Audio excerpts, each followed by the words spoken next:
राधा राधा राधा राधा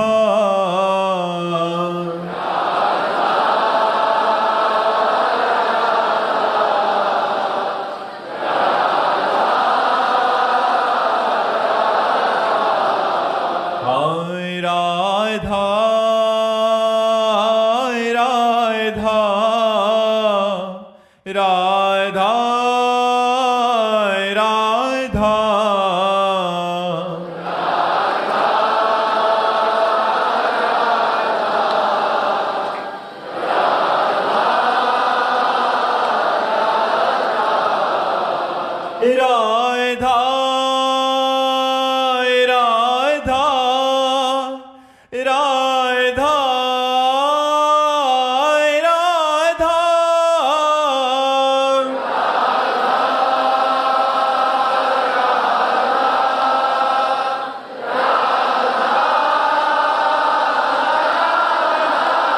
हाय राधा राधा राधा राधा हाय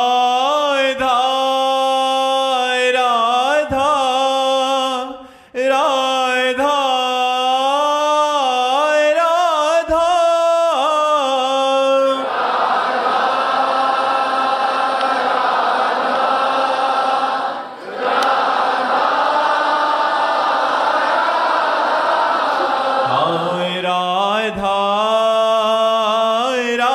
राधा राधा राधा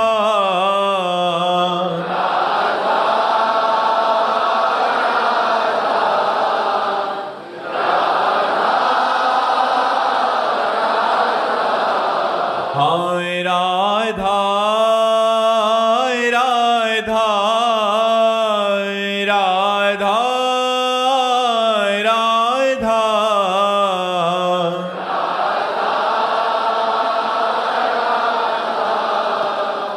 राधा राधा राधा श्री राधा वल्लभ लाल की, समस्त संत हरि भक्तन की, श्री वृंदावन धाम की, सतगुरुदेव भगवान की।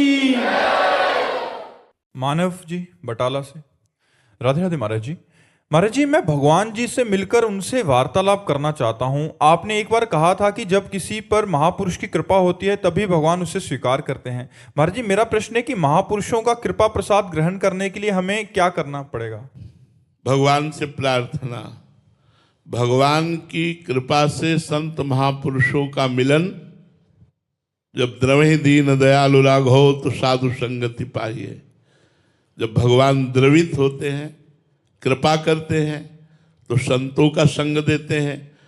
और जब संत सेवा समर्पण आदि का भाव देख करके वो कृपा करते हैं, तब अंदर उसके सद्गुण प्रकट होते हैं और वो भगवान के भजन में तन्मय होकर के भगवत प्राप्ति की लालसा से युक्त होता है। और भगवत प्राप्ति की लालसा भगवत प्राप्ति कराती है। और जब भगवत प्राप्ति कराती है तो बातचीत ही नहीं, खेलना भी होता है। प्रभु के साथ खेलते हैं भक्तजन, भक्तों के साथ भगवान खेलते हैं। ऐसा नहीं है कि ये केवल लिखी पढ़ी बातें हैं, ये छाती की बात कह रहा हूँ। आप समर्पित होकर के देखो, प्रभु आपके साथ खेलेंगे, आपसे बात करेंगे। आपको ऐसे जैसे आप बैठे हो ऐसे प्रभु आपको दिखाई देंगे। केवल भजन करो तो महापुरुषों की कृपा प्राप्त होती है भगवत कृपा से।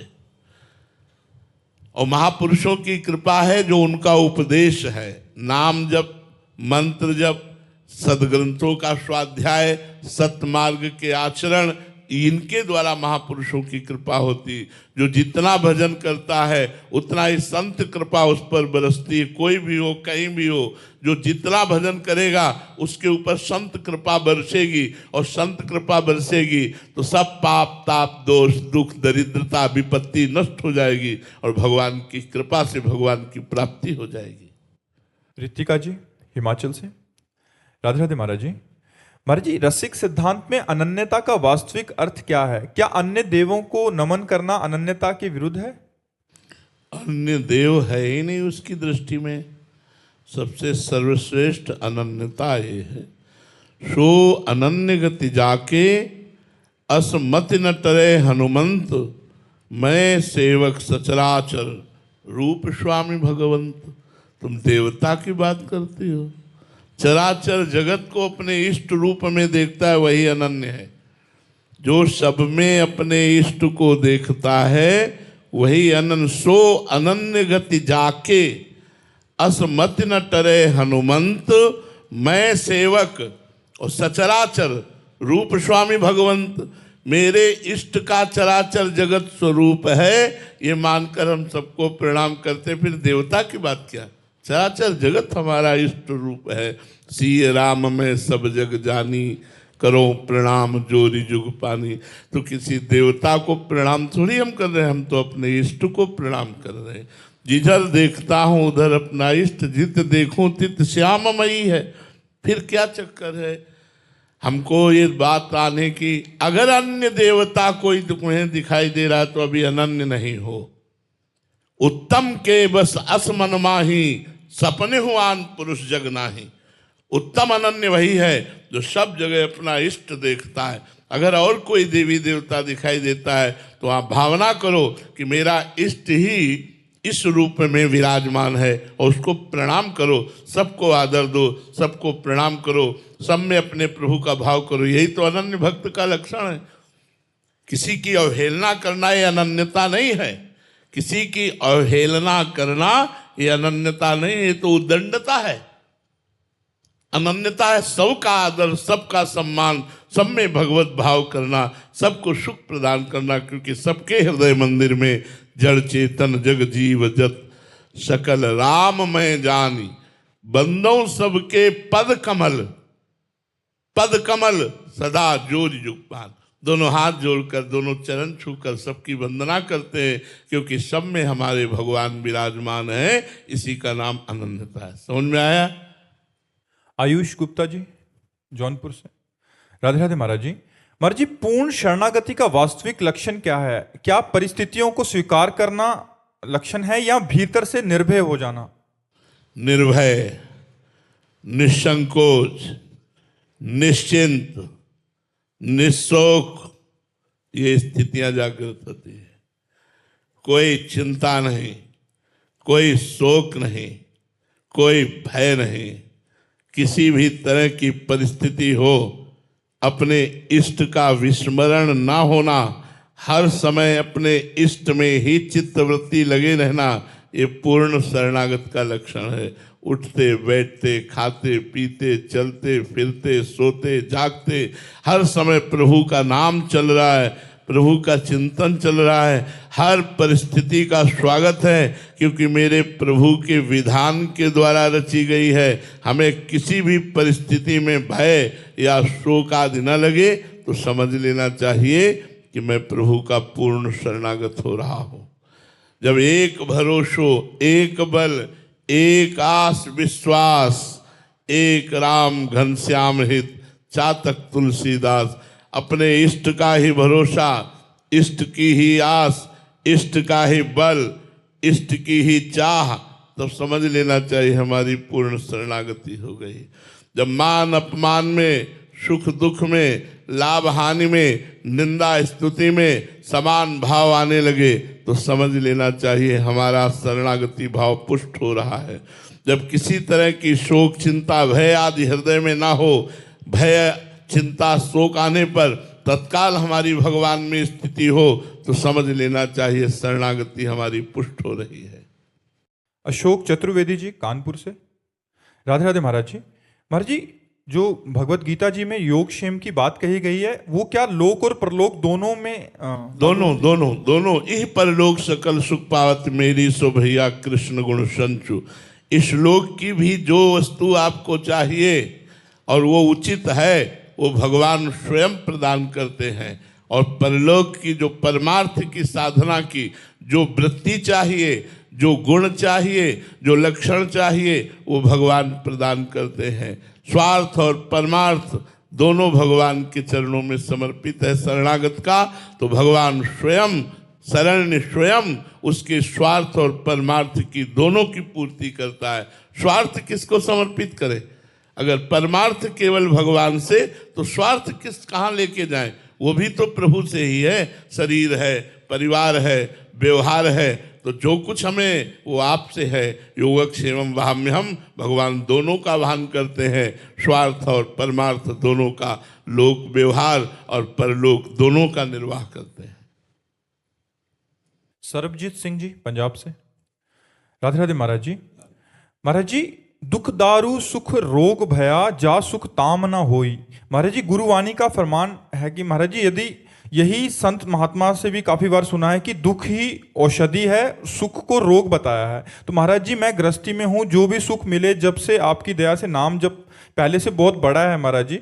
महाराज जी, ये आपका कहने का भाव है कि ऐसी कौन सी ठोकर होगी जिस पर चोट खाकर सीधा गुरु साहिब के चरणों में गिर जाऊं, क्योंकि सुखों की बारिश सी हो रही है। देखो, एक बात बताएं, अंदर की बात, हम अपने जीवन के अनुभव की बात। ये मन भगवान की तरफ आश्रय लेने की तरफ नहीं बढ़ता, व्यक्ति की तरफ ज्यादा बढ़ता है। मेरा भाई, मेरा मित्र, मेरे अमुक अमुक, ये इन बातों पर ज्यादा विश्वास करता है, भगवान पर विश्वास नहीं करता, किसी व्यक्ति पर विश्वास करता है। बस यही जिस दिन टूट जाएगा कि सब जगह देख लिया ठोकर ही ठोकर मिल रही, कोई हमारा नहीं, जिधर देखो उधर ठोकर ही ठोकर, तो हृदय आर्त हो जाता है और उसी आर्त भाव में पुकारता है, हे भगवान, अब तो आपकी ही मैं शरण में हूं। जब द्रौपदी जी ने देखा कि पांचों पांडव गर्दन झुकाए बैठे, भीष्म आदि कोई बोल नहीं रहा और कड़वी कड़वी बातें कर्ण बोल रहा है, दुशासन को प्रेरणा दी जा रही, जल्दी से जल्दी निर्वस्त्र करो, हाथ से पकड़ लिया। जब देखा मेरी भुजाओं में भी बल नहीं रह गया, तो दांत से पकड़ लिया, देखा दांत से। ये हमारी दुर्दशा है, ये हमारी दुर्दशा है कि जब तक हमें और कोई बल मिलता है तब तक हम भगवान का आश्रय नहीं लेते। जब द्रौपदी जी ने देखा कि अब एक ही झटके में दांत से साड़ी छूट जाएगी, तो छोड़ दिया और ऐसे, हे गोविंद, काम बन गया। भगवान वस्त्रावतार धारण करके यही बाजू में विराजमान हो गए, वस्त्रों का ढेर लग गया और द्रौपदी का बाजू से वस्त्र नहीं हटा। यही हमारी दुर्दशा है कि हम किसी न किसी व्यक्ति वस्तु स्थान का आश्रय लिए रहते हैं। रुपए का बल होता है, पदाधिकारियों का बल होता है, परिवार का बल होता है, कई तरह के हम आश्रय वृत्तियां लिए रहते हैं, जिससे भगवान का बल नहीं होता। भगवान का बल किसे होता है? सुनेरी मैंने निर्बल के बलराम, सुनेरी मैंने निर्बल के बलराम। अपबल, तपबल और बाहुबल, चौथो बल है दाम। सूर किशोर कृपाते सब बल हारे को हरिनाम। सुनेरी मैंने निर्बल के बलराम। जब हृदय में आ जाता है कोई हमारा नहीं, तब असली शरणागति होती है, तब भगवान की पुकार होती, तब वाहे गुरु का असली आश्रय होता है। जब हृदय से समझ में आ जाता है कोई हमारा नहीं है, अब सब जगह से ठुकरा दिया गया, अब कोई इस जगत में हमारा नहीं। हे प्रभु, मैं आपकी शरण में हूं। जब तक जगत में एक भी व्यक्ति रहेगा तो मन वहां जाएगा कि शायद वो सहयोग कर दे, और जब वहां से भी ठोकर मिल जाएगी, कोई व्यक्ति आपका सहयोगी नहीं रहेगा, तब आपका सीधे भगवान से संबंध, सीधे भगवान की शरणागति होती है। जी। पूनम चोपड़ा जी हरियाणा से। राधे राधे महाराज जी। महाराज जी, भगवान की कृपा से मतलब जुडो खेल में पहली महिला अर्जुन अवार्डी बनी, पर महाराज जी मेरे मन में जब भी कोई दुख आता है तो उससे निकलने के लिए मुझे सालों लग जाते हैं। महाराज जी, मैं आपको सुनती हूँ और अभी भजन भी करना शुरू किया है। सालों लग जाते हैं, अभ्यास ही नहीं है ना। अध्यात्म में देखो, लौकिक चाहे जितना बड़ा पद प्राप्त कर ले, आध्यात्मिक के बिना शांति नहीं मिलेगी। सालों लग जाते हैं किसी विषय को काटने में। अरे मिनट में काट के बहा दिया जाता है, सेकंड में काट के बहा दिया जाता है। घंटा 2 घंटा नहीं टिकना चाहिए। जो विषय आवे विवेक के द्वारा उसे तुरंत निर्णय करके काट के हटा देना चाहिए। घंटों बने रहना, दिनों बने रहना, महीनों बने रहना, सालों बने रहना, ये भजनहीन पुरुष का लक्षण है। उसके अंदर विवेक नहीं है, बुद्धि है, विवेक नहीं है। होए विवेक मोह ब्रह्मभागा, तब सब विषय विलास विरागा। आनंद की उत्पत्ति विवेक से होती है। विवेक रूपी तलवार से हर बात काटी जाती है और आनंद का अनुभव होता है। इसलिए सत्संग सुनिए, नाम जप कीजिए और पवित्र भोजन कीजिए। अगर आप मांस खाएंगी, गंदे भोजन पाएंगी, तो फिर आपके अंदर विवेक जागृत नहीं होगा। बुद्धि भले चाहे जितनी प्रवीण हो, लेकिन विवेक के बिना आप माया जनित दोषों का नाश नहीं कर सकते। इसलिए विवेक जो है वो पवित्र आहार, सत्संग सुनना, नाम जप करना, इससे प्राप्त होगा। यमराज तुम्हारा कप नहीं देखते, भजन कितना किया हो, सत्कर्म कितने किए हो, धर्म से कितने चले हो, ये बात देखते हैं। मनमानी आचरण करोगे, भोगोगे। महत्व है सदाचरणों का, दैवी संपदा का, परोपकार का, भगवान के भजन का और सत्कर्म अपने जो जहां है अपने कर्तव्य का ठीक से पालन करते हुए भगवान की आराधना करें। इसका महत्व है और ये सब यही रखे रह जाएंगे, इनका कोई महत्व नहीं। जूही गोयल जी हल्द्वानी से। राधे राधे महाराज जी। महाराज जी, अध्यात्म की दृष्टि से दरिद्र कौन है और धनवान कौन है? जो भजन विहीन है वो दरिद्र है और जो भजन युक्त है वो धनवान है। कबीर साहब कहते हैं, कबीरा सब जग निर्धना, धनवंता नहीं कोई, धनवंता सोई जानिए, जाके राम नाम धन होई। दरिद्र कौन है? जो भजनहीन है। और धनवान कौन है? जो भजन युक्त है। जो जितना भजन करता है उतना ही बड़ा धनी है और जो भजनहीन है वो बेचारा गरीब दरिद्र मरेगा तो सब बैंक बैलेंस रुपया पैसा यहीं रह जाएगा और नरक में जाकर के नाना प्रकार की फिर योनियों में जाना पड़ेगा। और अगर भजन किया है तो आपका परलोक समझ जाएगा, लोक परलोक सब समझ जाएगा। ये सच्ची बात मान लो। गोस्वामी तुलसीदास जी के शब्द हैं, जब राम का नहीं था तो मांगने से टुकड़े नहीं मिलते थे, आज राम का हो तो बादशाह ताज उतार के रखता है। लोक परलोक दोनों जगह अगर आनंद प्राप्त करना है तो भगवान की शरण में हो जाओ, भगवान का नाम जप करो, सब तुम्हारा सुखमय हो जाएगा। यदि तुम भगवान का आश्रय ले लो, भगवान का भजन करो। तो दरिद्री कौन? जो भजन नहीं करता। और धनवान कौन?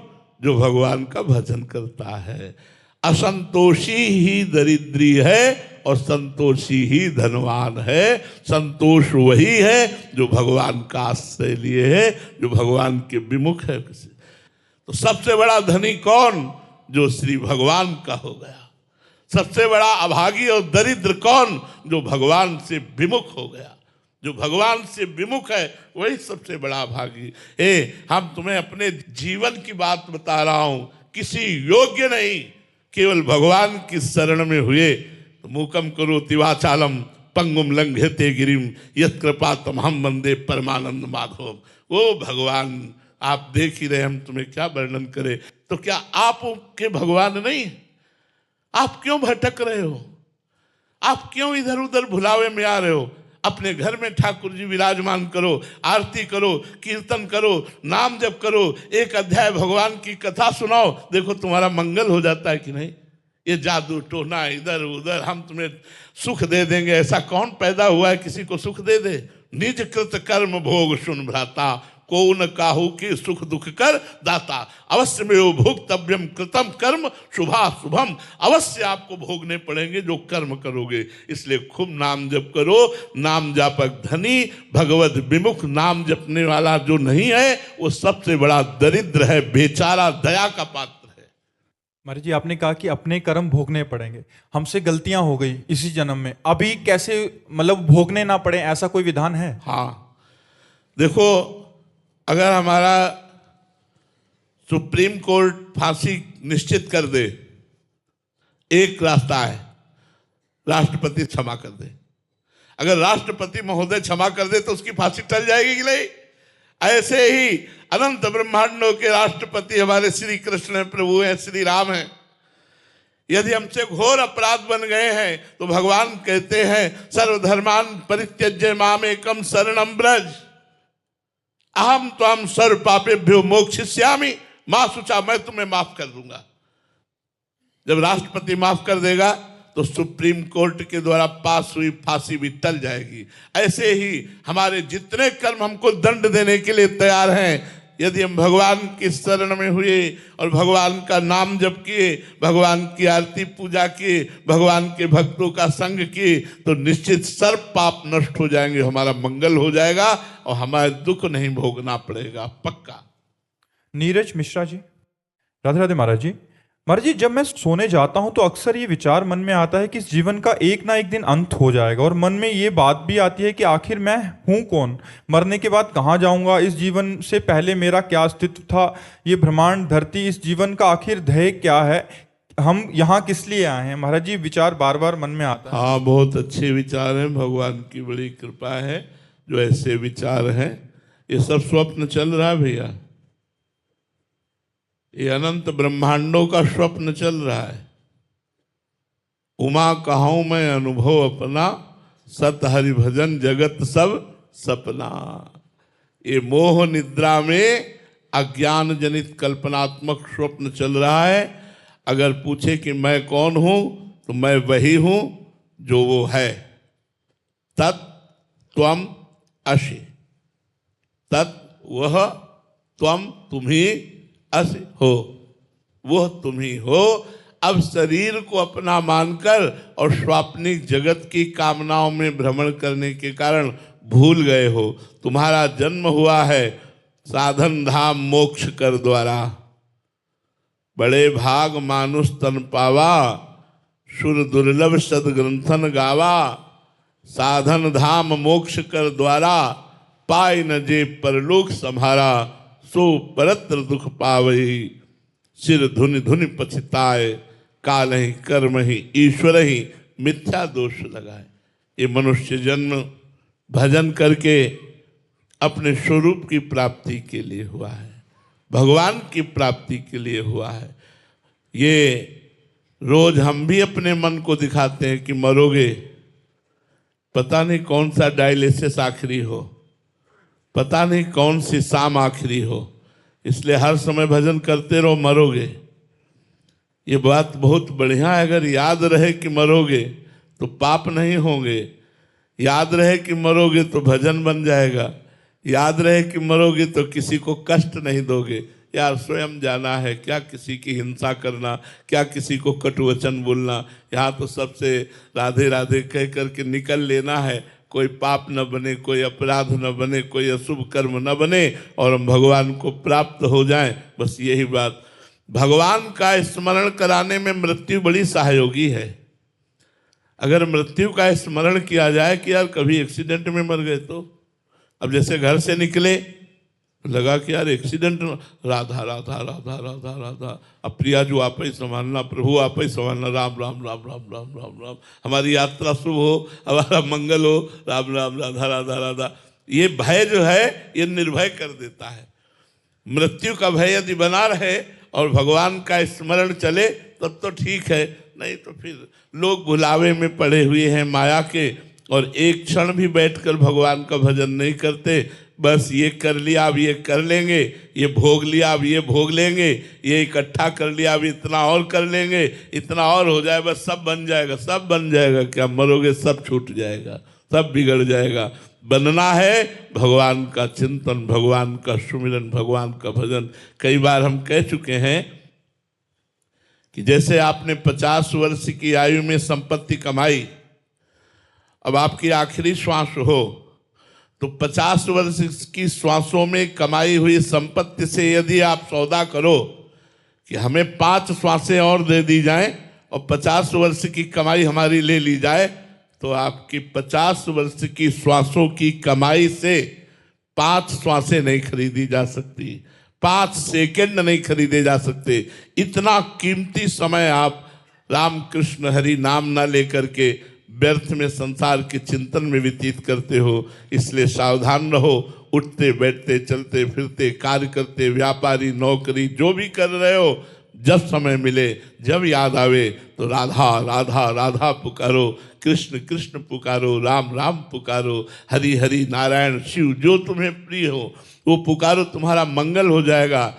भाव कुभाव अनख आलसहु, नाम जपत मंगल दिश दसहु। दसों दिशाओं में कहीं भी वास करते हो तुम्हारा मंगल हो जाएगा। मेरी बात मान लो, जैसे बने मन लगे न लगे खूब नाम जप करो। इसीलिए यहाँ जन्म हुआ है। इस जन्म में हम भगवत प्राप्ति कर ले, इसीलिए हमारा जन्म हुआ है। हम भगवान के स्वरूप हैं। भगवान का अंश भगवत स्वरूप ही होता है। ममैवांशो जीवलोके जीवभूता सनातना, उस पूर्ण परमात्मा का अंश जीवात्मा भी पूर्ण ही है। शरीर की आसक्ति के कारण उसे जीव कहा गया, नहीं, वो तो ईश स्वरूप है, वो परमात्मा स्वरूप है।